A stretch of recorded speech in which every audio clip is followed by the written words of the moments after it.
The US federal government has made a promise that it simply can't keep. The promise is that if you contribute to Social Security with each and every paycheck, you'll be able to retire with dignity. But now, with Social Security funds depleting at an alarming rate, the question is on everyone's mind. Will Social Security be there when I'm ready to retire? That is also the topic of today's video. The short answer to this question is that it depends on how old you are today and how far you are from becoming eligible for Social Security benefits. We'll discuss the impact on your specific generation, and we'll also give you the two-track approach to prepare for any potential changes to the Social Security safety net. Follow those and you'll do just fine. But let's first understand what really is the promise of Social Security. The Social Security Act was signed into law by President Roosevelt on August 14, 1935. It created a social insurance program designed to pay workers 65 and above a continuous pay after retirement. Millions of hardworking people are dutifully paying their Social Security taxes every year, and when they are ready to retire,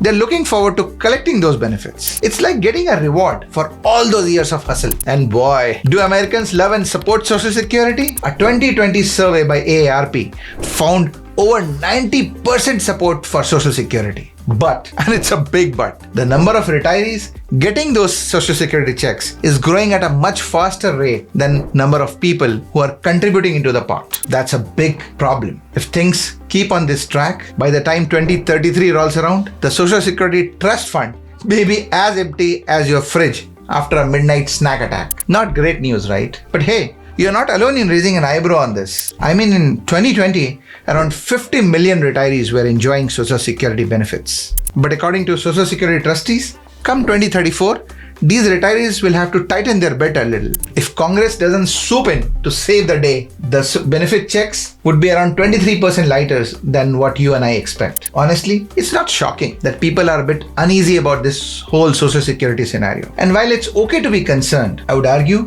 that this doomsday scenario is unlikely to play out. How you and I feel about Social Security depends upon what we believe, whether it's our right or it's some kind of welfare scheme at the mercy of the government. People often get a wrong idea about Social Security. They feel like it's some kind of handout from the government, but that's not the case. It's actually an insurance policy that us Americans pay into. And get this, it's not just the retirees who benefit from this deal. Even disabled workers or family members of the people who have passed away can get some piece of this pie. Speaking of that pie, the median Social Security check is about $1,600 per month. Now, I won't sugarcoat it. It's never going to cover all our bills and dreams in retirement. But hey, it's a lifeline, and it can come really handy if we are struggling in our golden years financially and trying to make ends meet. Okay, so if I'm paying money to my Social Security account, that money should be there for me.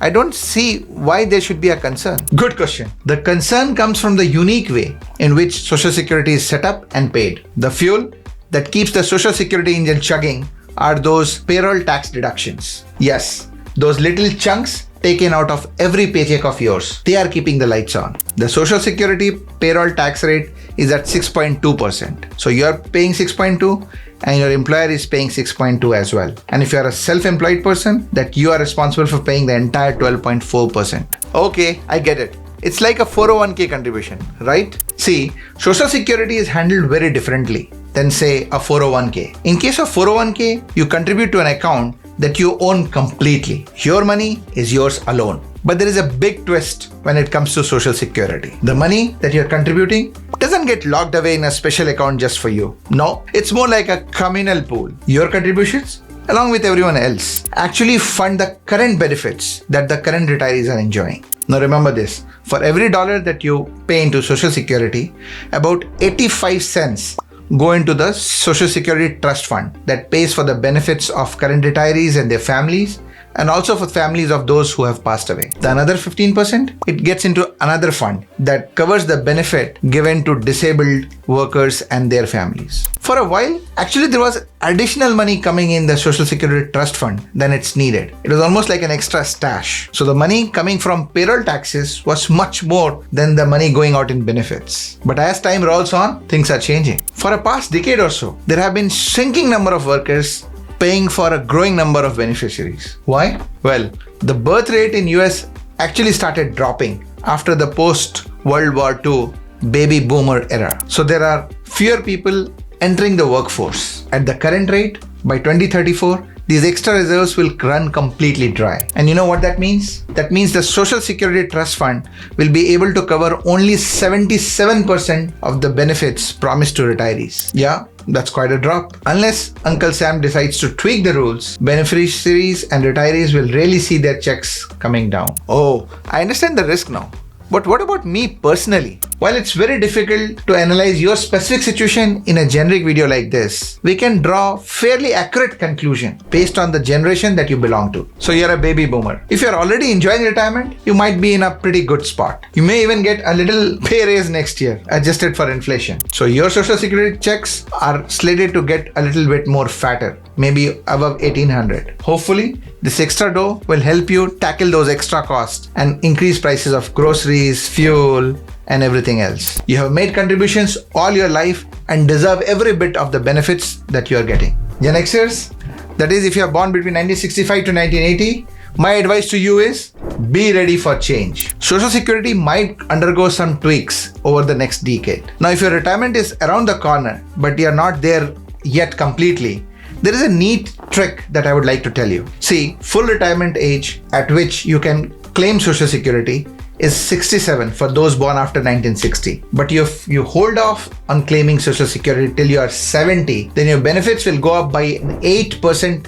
every year that you hold off. So based on 22 numbers, here is what you can get monthly by holding off taking or starting Social Security benefits. Now, if you're a millennial born between 1981 to 1996, here is the deal. There is a chance that Social Security might undergo some major changes before you get to claim benefits. Frankly, if we do get those benefits, they may not be as hefty as today, or we may have to wait much longer to get those benefits. So yeah, it's a bit of wait and watch situation. But there is some silver lining. While full benefit is not really a guarantee for millennials, they're likely to get about 70 to 80% of the promised benefits. So while Social Security may not be your golden ticket to the retirement bliss, it won't be peanuts either. For Gen Zs, the worry that Social Security will fade into oblivion, just like Blockbuster, is a very real one. But is it any less important for Gen Z? No. As life expectancies continue to rise and traditional pension schemes become less and less common, the role of Social Security in acting as a financial safety net for the elderly is more important than ever.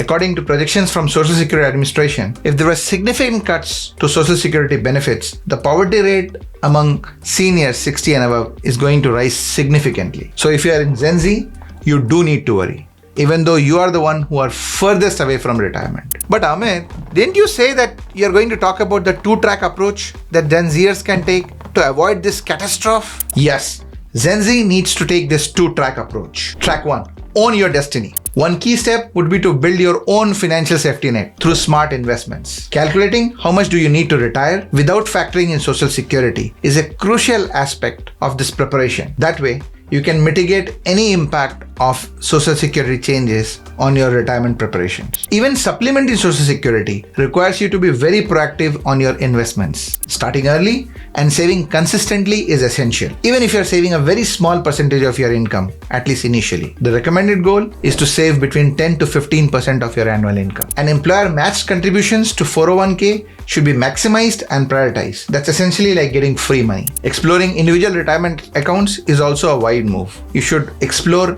Roth IRA that allows for tax-free growth which you can claim during your retirement. Track 2, lobbying and advocacy. Here is William J. Arnott, the Chief Executive of National Academy of Social Insurance, one of the premium social advocacy group in the nation. It's an obligation we have to millennials and to Generation Z. We boomers, we've left them a situation that needs correcting. Let's get it done. That's our sense. And it is actually not that difficult. He emphasizes the need for Gen Z to value and advocate for Social Security. His advice to factor Social Security into retirement planning is very well founded, as it can serve as a lifeline during retirement. One avenue could be to increase payroll tax rate, which can help this program remain solvent. Gen Zers in particular need to advocate with the government to try and implement changes that can help Social Security remain solvent for the generations to come. Let's explore some of the options that the government has to maintain solvency of Social Security for future generations. First, raise the retirement age. As it suggests, it will raise the age at which somebody can claim benefits. Of course, it's not as popular because people will have to wait longer before the benefits will kick in. Hence, they'll be forced to work longer and cannot retire when they want to. Second option is to reduce benefits. Again, it'll keep the fund solvent, but it would mean more hardship for seniors who desperately need money. Third is to increase payroll taxes. Again, it's an increased tax, so not going to be very popular with the current set of workers who already feel burdened by the current high tax rates. Encourage population growth.